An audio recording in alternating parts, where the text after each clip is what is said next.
Ma'am இப்போ செய்வினை அப்படின்னு சொல்றாங்க இல்லையா? இந்த மாதிரியான செய்வினைகள் வைக்கிறதால, இல்ல அந்த மாரி செய்வினை இருக்கா? செய்வினை ஒருத்தங்களுக்கு வச்சிருக்காங்க.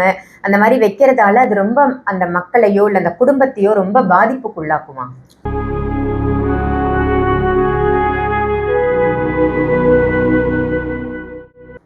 ஒரு சாப்பாடே நம்ம ஒருத்தவங்களுக்கு நம்ம மனசார சந்தோஷமா செஞ்சு கொடுக்குற சாப்பாடு சிம்பிளா ஒரு 4-5 பொருளை போட்டு செஞ்சாலும் அது ரொம்ப டேஸ்டியா இருக்கும்.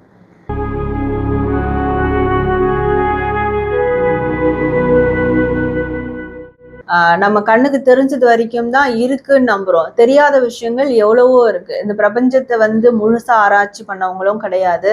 தெரியாத விஷயங்கள் இல்ல அது டிக்ளேர் பண்ணவங்களும் கிடையாது. அப்போ அந்த மாதிரி நிறைய ஜீவராசிகள் இருக்கு, நிறைய ஃபோர்ஸஸ் இருக்கு.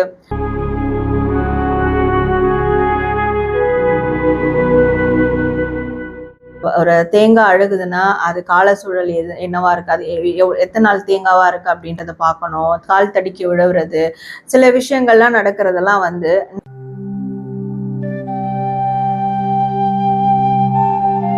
மேம் இப்போ செய்வினை அப்படின்னு சொல்றாங்க இல்லையா? இந்த மாதிரியான செய்வினைகள் வைக்கிறதால, இல்ல அந்த மாதிரி செய்வினை இருக்கா? செய்வினை ஒருத்தங்களுக்கு வச்சிருக்காங்க.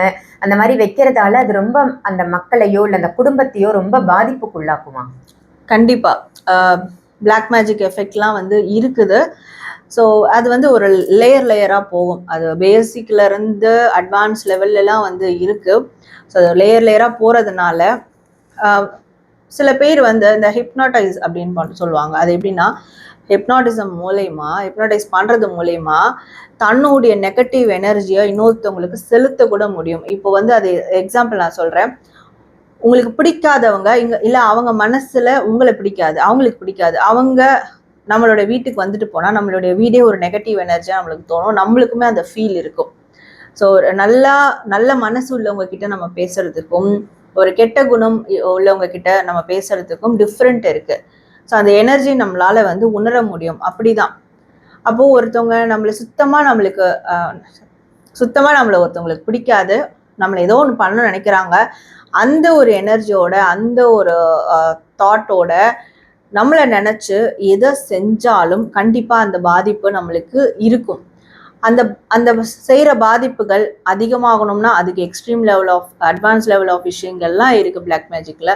ஸோ பேசிக்காக செய்யணும்னா பேசிக்கான விஷயங்களும் இருக்குது. அதில் இந்த கந்திஷ்டியும் கூட ஆட் ஆகும். ஸோ அந்த மாதிரி லேயர்ஸ்லாம் இருக்குது, இல்லாமலாம் கிடையாது. எல்லாமே இது எனர்ஜி பேஸ் பண்ணி தான். இப்போ ஒரு சாப்பாடே நம்ம ஒருத்தவங்களுக்கு நம்ம மனசார சந்தோஷமா செஞ்சு கொடுக்குற சாப்பாடு சிம்பிளா ஒரு 4-5 பொருளை போட்டு செஞ்சாலும் அது ரொம்ப டேஸ்டியா இருக்கும். எல்லா பொருளும் இருக்கு, எல்லாமே இருக்கு, ஆனா வெறுப்போட செய்யறோம். அந்த எனர்ஜி வெறுப்போட செய்யறோம். நம்ம அந்த சாப்பாடை நம்ம பரிமாறும் போது கண்டிப்பா அது டேஸ்டே இருக்காது. எல்லாமே இருக்கு, எல்லாமே பண்ணாங்களே ஏன் டேஸ்ட் இல்லை? இந்த விஷயம் எல்லார் வீட்லயும் நடந்திருக்கும். It's called energy.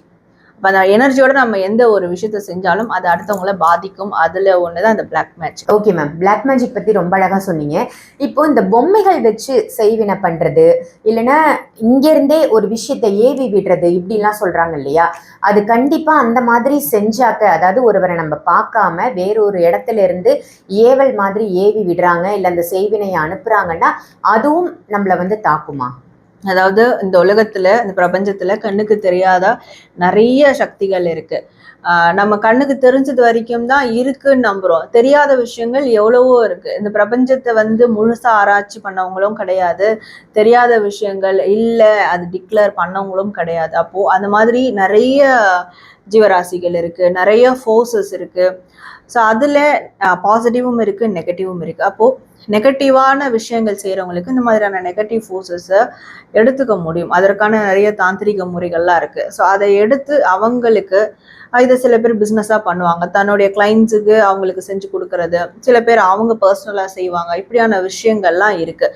பட் என்னதான் இருந்தாலும், என்னதான் செஞ்சாலும் நமக்கு இந்த கிரகநிலை சரியா இருந்தா எதுவும் அசைக்க முடியாதுன்னுவாங்க. கிரகநிலை சரியில்லைன்னா எந்த மனுஷனா இருந்தாலும் அசைச்சிடலான்னுவாங்க. இந்த கிரகநிலைன்றது என்னன்னா நம்மளுடைய மனசு தான்.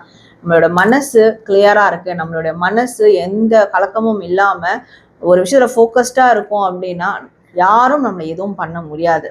பண்ணாலும் அது வந்து அஃபெக்ட் ஆகாது. அஃபெக்ட் ஆனாலும் தெய்வம் அதை காப்பாற்றி விட்டுரும், நம்மளுக்கு கணக்கு தெரியாம போயிடும். ஆனா இதை பத்திலாம் யோசிச்சு இதை பத்திலாம் நினைச்சிட்டு அதுல முழுக்கிட்டாங்கன்னா கண்டிப்பா அது அஃபெக்ட் ஆகும்.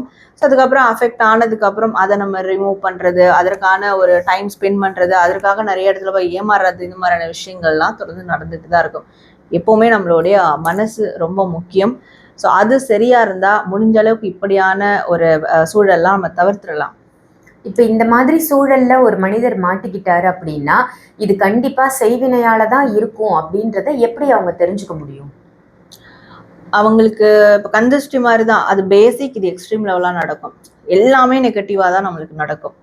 நம்ம மனசு நம்ம சொல்றது கேட்காது, நம்மளே ஆக்வர்டாக செய்வோம், ஒன்றுக்கு பின்ன முரணா செய்வோம், எல்லா விஷயங்களும் நெகட்டிவாக நடக்கும். ஒன்று பாசிட்டிவாக நடந்தால் கூட உடனே அது நெகட்டிவாக நடக்கும். நிறைய பேர் சொல்றது என்னால் கோவில்களுக்கு போக முடியல, ஏன்னா கோவிலில் சாமி இருக்கு, கோவிலில் தெய்வம் இருக்கு அப்படின்றத தாண்டி கோவில் போனால் நம்ம மனசு ஒருநிலை ஆயிடும். நம்ம மனசுக்குள்ளே தெய்வம் இருக்கு. அந்த கோவில்ன்ற ஒரு இடத்துக்கு போகும்போது நம்ம மனசுல இருக்க தெய்வம் வந்து அங்கே கனெக்ட் ஆகும், ஒருநிலைப்படும். அப்போ நம்ம மனசு ஒருநிலை ஆயிடுச்சுன்னா இந்த மாதிரியான பிளாக் மேஜிக் எஃபெக்ட் நம்மளை அஃபெக்ட் பண்ணாது. ஸோ ஃபர்ஸ்ட் ஆஃப் ஆல் அந்த கோவில் தான் நம்மளால போக முடியும். ஏன்னா அங்கே போனால் மனசு தெளிவாயிடும், இதுல இருந்து நம்ம ரிலீவ் ஆயிடும். ஸோ அப்போ ஃபர்ஸ்ட் ஆஃப் ஆல் கோவிலுக்கு நம்ம போக முடியாது. கோவிலுக்கும் சரி, எந்த ரிலீஜியஸ்ல இருந்தாலும் சரி, அதை சார்ந்த ஆலயங்களுக்கு ரைட் போக முடியாது. இது வந்து ஃபர்ஸ்ட் மெயினான அறிகுறி.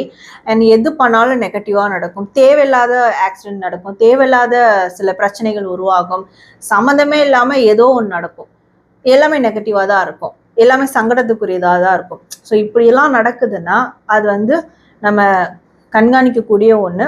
அப்போ அது சார்பாக நம்ம ஏதாவது ஒரு ஸ்பிரிச்சுவல் அட்வைஸ் எடுக்கும் போது தான் நம்மளுக்கு வந்து இது தெரியும், ஓகே இந்த மாதிரியான பாதிப்புகள் இருக்கு அப்படின்றது. இப்போ கோவிலுக்கு போக முடியாது, இந்த மாதிரி பாதிப்புகள் இருந்தா அதை வந்து தடுக்கும் அப்படின்னு சொன்னீங்க. ஒரு சில நபர்கள் வந்து ஆலயத்துக்கு போயிடுவாங்க, போயிட்டு அங்கே அர்ச்சனை பண்ணும் பொழுதோ இல்லை உள்ள நுழையும் போதோ அவங்களுக்கு கால் தடுக்கிறது, இல்லை கீழே விழறது, பர்டிகுலராக கோயிலுக்கு போகும்போது கீழே விழறது, இல்லை தேங்காய் வந்து அழுகி போய் வர்றது, இந்த மாதிரியான விஷயங்களும் இந்த செய்வினை சார்ந்தது தானா? இதில் வந்து மூட நம்பிக்கையும் இருக்குது, 90% மூட நம்பிக்கையும் இருக்குது. ஸோ ஒரு தேங்காய் அழுகுதுன்னா அது கால சூழல் என்னவா இருக்குது, அது எத்தனை நாள் தேங்காவாக இருக்குது அப்படின்றத பார்க்கணும். கால் தடிக்கி விழுவுறது, சில விஷயங்கள்லாம் நடக்கிறதெல்லாம் வந்து நம்ம கரெக்டாக இருக்கோமா, நம்மளை சுற்றி எல்லாம் சரியாக இருக்கா, நம்ம ஒரு சிந்தனையோடு இருக்கோமா, ஒரு பயத்தோட எந்த ஒரு விஷயத்தையும் ஒரு பயத்தோட அணுகுனா அது அப்படிதான் நம்மளுக்கு வந்து உருவகப்படும். ஸோ இப்போ இதை நினச்சிக்கிட்டே போனால் கண்டிப்பாக கால் தடிக்கி தான் விழுவாங்க. அதனால இதில் இந்த மாதிரியான விஷயங்கள், இது நடந்துருச்சு, எனக்கு கால் தடிக்கிருச்சு அதுக்கு தான் காரணம், தேங்காய் அழுகிடுச்சு அதுக்கு இதான் காரணம், நான் போய் இடிச்சுக்கிட்டேன் அதுக்கு இதான் காரணம், ஸோ வர வழியில் எருமாடை பார்த்துட்டேன் அதுக்கு இதான் காரணம், அப்படிலாம் கிடையாது. இதெல்லாம் வந்து மூட நம்பிக்கை. ஸோ இது என்னன்னா, இதெல்லாம் நடக்கிற இயல்பான விஷயங்கள், ஆனால் இதோட நம்ம ரிலேட் பண்ணிக்கிறோம், அவ்வளோதான். இதை தாண்டி நிறைய விஷயங்கள் இருக்கு. ஸோ தேவையில்லாம ஒரு பெரிய சம்பவம் நடக்குது, அது நெகட்டிவா முடியுதுன்னா அப்போ நம்ம வந்து யோசிக்க வேண்டிய விஷயம், இயல்பா நடக்கிற விஷயங்கள்லாம் இதோட கனெக்ட் பண்றது முதல்ல தப்பு. ஏன்னா அந்த எண்ணம் அது பெருசாச்சுன்னா நடக்காதது கூட நடக்க வச்சிடும். உண்மைதான் மேம். ஏன்னா நிறைய பேர் இதுல ஒரு கன்ஃபியூஷனுக்கு ஆயிடுறாங்க, இது எது வசியம் இல்லை எது செய்வினை, எது நமக்கு கண் திருஷ்டி அப்படிங்கிறது தெரியாம தவிக்கக்கூடிய மக்களுக்கு ரொம்ப அழகா சொன்னீங்க.